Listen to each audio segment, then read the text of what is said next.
Hi everyone, I'm Sugandha and you're watching Ready with HR and I hope so you all are well and yes, you all are waiting for this last day.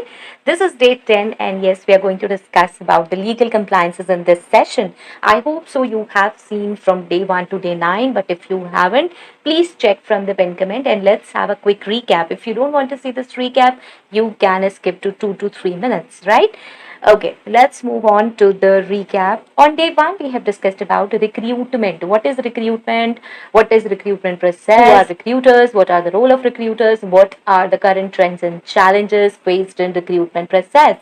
On day two, we have discussed about understanding job requirements, how we can understand the job requirement, like yes, how to align key competencies and skills with the organization culture, and a lot about job requirements. On day three, we have discussed one interesting session that is sourcing strategies, where we have discussed different sourcing techniques and advantages and disadvantages attached to each sourcing technique. So please watch this because this is important session, that is sourcing strategies. Next, when we have sourced the candidates, we have actually various resumes available. Then, how to screen them? That is day 4, candidate screening and evaluation. What all techniques we use to screen the candidates and how we evaluate it. On day 5, we have discussed about interviewing techniques. What are interview techniques? What are different types of interviews? How we can use them to interview the candidates. Next, most important, and yes, it's a part of recruitment, that is day 6, employer brand. How we can improve our employer brand, how we can build a strong employer brand. On day 7, this is one of my favorite session, that is diversity and inclusion. What is diversity? What is inclusion? And yes, how we can incorporate both the things, like how we can consider diversity and inclusion while hiring. Next, on day 8, we have discussed about offer negotiation and onboarding. How to negotiate, how to put offer, and what are different ways to onboard a new hire. Next, on day 9, we have discussed an interesting session that is part of HR metrics, that is recruitment metrics and analytics. And yes, we have discussed different type of metrics related to recruitment in this session. Now, today, yes, this is an interesting session because we are going to discuss about the legal compliances, requirements in recruitment. So make sure to subscribe this channel if you're watching me for the very first time and do hit that cute notification bell icon so that you could get my updates later on as well. Okay. So yes, this is today we are going to discuss about the legal compliances in recruitment. Then what about equal employment opportunity laws and what are the ethical considerations in recruitment? So let's get started. Legal compliance requirements in recruitment. We all know that legal compliance in recruitment is essential to adhere to the laws and regulations in India, which protect both employers and employees. So, key compliance requirements include, we all know, yes, we all know that legal compliances are important and we must follow rules and regulations. Basically, these legal compliances are rules and regulations. So, we must comply to this. First and foremost is non-discrimination, and this comes from the Constitution of India. Article 14 ensures equality before law and equal protection of the laws within the territory of India. Article 15 prohibits discrimination on grounds of religion, race, caste, sex, or place of birth. Now, here's one request: if you don't know about these articles, please make sure that you must know this because, yes, while in recruitment, being in HR, you must know this. And with this only, I would like to tell you that I have started one statutory compliances workshop on my other channel, Ready to Get Update. Please check that because one or two sessions have been uploaded. First session was an intro session, second was the Minimum Wages Act, and many more laws to come, labor laws we are going to discuss. So please check those sessions, they are really important. And yes, you can go through these articles as well. Next is the Equal Remuneration Act 1976. As the name suggests, equal remuneration we are talking about. So this act mandates equal pay for equal work for men and women and prohibits discrimination in recruitment and employment. Now here we are talking about equal pay for equal work for men and women. So don't get excited that how women can get same as per men, how men can get same as per women. Okay, we are talking about equal pay, equal work. Next is Employment contracts and terms. Contract Labor Regulation and Abolition Act 1970 regulates the employment of contract labor and ensures fair treatment of contract workers. We have seen that contract workers are not treated in the same way. That's why this act came. Even if the employees are on the contract, labor is on contract, then yes, you need to comply with this and ensure that fair treatment of contract workers are there. Next is Shops and Establishments Act. Now these are state specific laws and it regulates conditions of work and employment in shops and commercial establishments, including recruitment practices. You need to check for different state whatever provisions are there as per particular state. We need to check the state act. Okay. Next is Reservation of Policies. SC/ST Act 1989 ensures protection and equal opportunities for SC/ST communities in employment. Again, we are talking about the protection and equal opportunities. Public sector and government jobs. So, reservation policies mandate a certain percentage of jobs to be reserved for SC/ST, OBCs, and economically weaker sections to promote social equality. Again, we are talking about equality. Next is background checks and verifications. Now, here this is a police verification. Employers may be required to conduct police verification for certain roles to ensure the integrity and safety of the workplace. This is important. Now, wherever the rules are where you need to have a police verification, then you must comply with this law. Next is employee background verification. Now, we all know that yes, we conduct this background verification. So, employers often conduct background checks, including educational and professional history verification to ensure the authenticity. Yes, we are checking authenticity of candidates' credentials. I have done several sessions on background checks and verification. You can check, and yes, one HR course is there in English. There also recently I have done one session on background check and verification. There we have discussed about background verification form also. You can check that. Now these sessions are available in the pinned comment. You can check from there. Now, equal employment opportunity laws and regulations, as we have discussed above, we know that yes, these laws help in fair treatment of all individuals in the workplace and prohibit discrimination. So, key laws and regulations include first.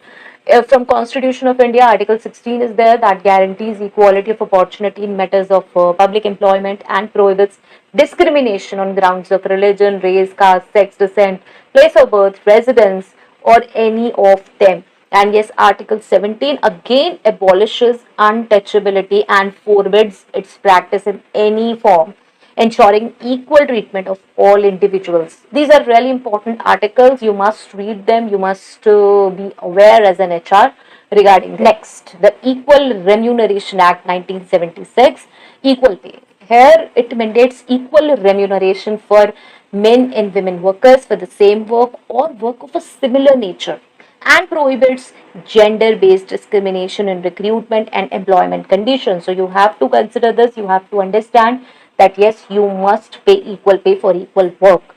The Rights of Persons with Disabilities Act 2016, again an important, because here we are talking about inclusive employment, requires employers to provide reasonable accommodations and ensure non-discrimination in employment for individuals with disabilities. Okay, you have to provide proper facilities to the people.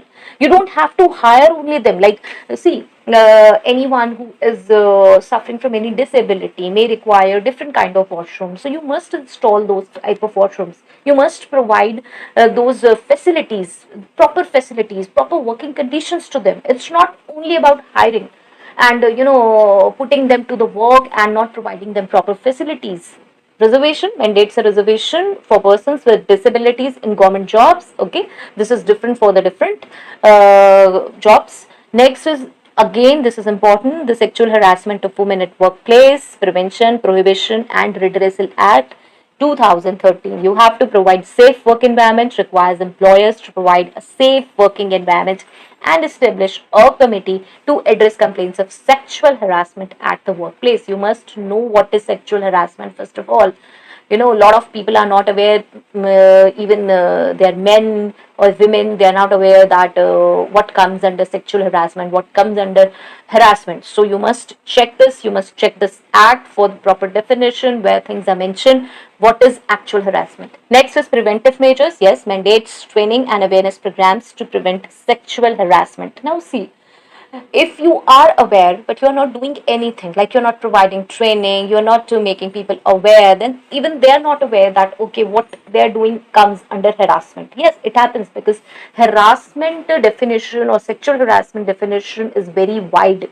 So you need to understand what it is. So to make people understand, to make employees understand, there must be proper training and awareness programs. Fine. Next is ethical considerations in recruitment practices. Now, here we are not binded by any rules and regulations, but there are some ethics, moral ethics, which we as people nowadays feel okay. What are morals actually? What is ethical? Everything is ethical. These are my rules. No, it's not like that. You must understand that there are few things. And yes, we are talking about ethical recruitment practices. They are crucial because they helps to build trust, maintain positive reputation, and ensure fairness and integrity in the hiring process. Key ethical considerations include what? First is transparency, and there is honest communication. Provide accurate and honest information about the job. Whatever is there, please do provide. Don't give a surprise. Don't add suspense to the job. Don't add suspense factor to the job. Please be honest about the information regarding the job, company culture, expectations. Misleading candidates can lead to dissatisfaction and turnover. Sometimes it happens, we feel okay, this is not misleading, okay, this employees should understand, okay, when they will join they will come to know, and yes, they will be comfortable thinking that okay, this happens with every company. This should not be the practice. Please try to remove these things from the organization if it exists. I always say that yes, HRs can do this. Even if they are not able to do, they must raise voice against these things, especially these ethical related things which are not written in any law. But yes, these are ethical because they impact in long run. Next is clear process. Clearly outline the recruitment process, including timelines and what candidates can expect at each stage. This helps manage candidate expectations and reduces anxiety. Again, I'm talking about this honest communication, clear process, because that's their right actually to know. And more than right, it should be ethical. If we want to establish good relationship, a positive relationship between organization and the employee, then yes, these things are important. Next is fairness, equal treatment. Ensure all candidates are treated equally and evaluated based on their qualifications and fit for the role without bias or favoritism. Now, see, managers fail to do this. I have seen a lot of managers who say, oh, this is from my caste, oh, this is from my community, oh, she is a lady, oh, she is female, we must support them because she is female. No, you must support them because they are your employees, they are working there. You must respect everyone. It should be like this. A lot of people promote, oh, women at workplace, oh, let's promote women at workplace. Please promote men and women at workplace. Please promote humanity at workplace. If you would be promoting humanity, we need to respect the people as per humans, that okay, they are humans, then we don't need to categorize them as male and female, then everyone is same. Yes, every single men or women might be having different type of issues related with their health, related to their personal or professional problems, that we need to consider separately. But on the whole, on the general, we must keep humanity above everything, above gender, caste, community, everything. Okay. Next is consistent criteria. Use consistent criteria for evaluating candidates to avoid unfair advantages or disadvantages. You must understand this, that criteria should be consistent for evaluating candidates to avoid unfair advantages. Again, I told you that criteria should be consistent. It should not be okay, for females we have this, for males we have this. No. I think you might have heard about the policies. Now, maternity leaves are provided to both parent, irrespective of male or female, and that should be, if a male want to be with their child in initial years, then yes, you must provide them leave. So we must incorporate these things, we must suggest our seniors. Yes, I know that everything is not in HR's hand, but yes, we must suggest, instead of looking everything like, okay, policies are there, we must accept, okay, these things are there, we must accept. We can put our feedback, we can advise them. Okay, no, don't say advice. You can say, oh, these are my inputs.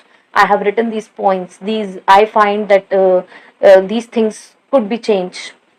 You can provide your inputs. That could be one way to put forth what you are feeling.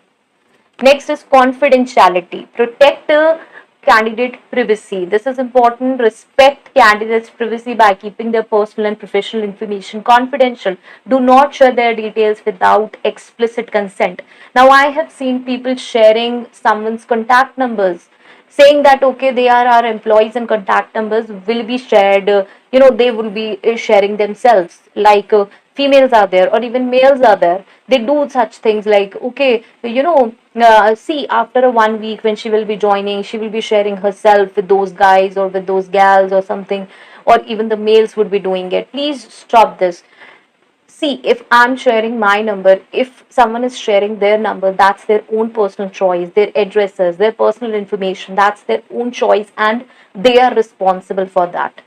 Whatever an individual is doing themselves, for themselves, by themselves, they are responsible. But when we are doing, sitting in a company, then we are responsible. So please respect their privacy. Next is secure data handling. Implement robust data protection measures to secure candidate information from unauthorized access or breaches. You have to secure this data. Again, I always say if 10 people are working in HR and only 2 people are handling the information, then yes, these 2 people should handle the information and these 8 people should not have access to the information easily. Okay, so you must secure this. Next is respect, professional conduct. Treat all candidates with respect and professionalism throughout the recruitment process, and this includes, yes, timely communication, punctuality, and courteous interactions. This is normal. Now, these professional conducts we often, forget. Even I see a lot of people in the comments section on my channel or any other channel, they lack basic courtesy. If they feel that, oh, the session is boring, oh, if she is speaking too much or something, they react in such non courteous way, they react in such they means they use such kind of language. I feel that how can they be future HRs, how they will deal with the people, because yes, when you will be dealing with the masses, with lot of people, then yes, the people are diverse, they can say anything, they can react in any way. How you will handle them? Like 500 employees are there, 500 employees will react in certain way, and when you're commenting on channel, that person is single-handedly speaking on that channel, and you're commenting in such a way, such rude language you're using, such abusive language you're using, then how you will handle those 500,000 employees? How you will become an HR? How difficult it will be for you to handle masses, people, so many people. Okay. So yes, this is basic courtesy. I remember this, so I told her. Next is feedback. Provide constructive feedback to candidates who are not selected. Again, yes, you should provide. This helps them improve and leaves a positive impression of the company. But yes, here's the catch. I always say, ask your supervisor, manager, boss, whoever is, that how to provide feedback. Not everyone can take feedback. As I said that yes, in the comment section, you people say so many things. Yes, I have dealt with and I'm dealing with a lot of masses. So yes, I can deal with that pressure. I can deal with that negative comment. But not everyone can deal with the feedback, even if you are giving right feedback. Okay, so you must understand this, that you must take permission, prior permission, and you must know how to provide the feedback, how to give feedback. Next is avoiding conflicts of interest, objective decisions. Ensure that recruitment decisions are made objectively and are free from personal biases or conflicts of interest. That should not be due to personal biases. Next is disclosure. Disclose any potential conflicts of interest and recuse oneself from the hiring process if necessary to maintain integrity. Again, this is important. What all you need to disclose, that there is a conflict of interest, anyone is interested in certain hiring or not interested, what is the reason, you must understand this and you must disclose this if you are aware. Next and last is diversity and inclusion. First is inclusive practices. So implement recruitment practices that promote again diversity and inclusion. We have done on day 7 this session, diversity and inclusion. Please check that session because I have given you several steps on how to implement this. This includes actively seeking diverse candidates and ensuring a bias-free selection process. Next is cultural competence, foster cultural competence within the recruitment team to better understand and value diversity. Okay, so now this is all about legal compliances, and if I have to summarize, I can say by adhering to legal compliance requirements, understanding and implementing this equal employment opportunity laws and regulations, and maintaining high ethical standards in recruitment practices, organizations can create, yes, they can create a fair, inclusive, and trustworthy hiring process, which is important and which is necessary. This not only helps in attracting and retaining top talent, but also enhances the company's reputation and contributes to long term success. Okay, so this was all about this recruitment workshop. I hope so. This workshop was helpful. This 10 days recruitment workshop was helpful. And if it's helpful, please do let me know in the comment section. And please do tell me what all workshops you need, like payroll or journalist or policies, right? Please do tell me about the new workshops you're looking for. And yes, I am definitely looking for your feedback. So till next video, all the very best to stay happy, stay safe. Thanks for watching. Bye bye.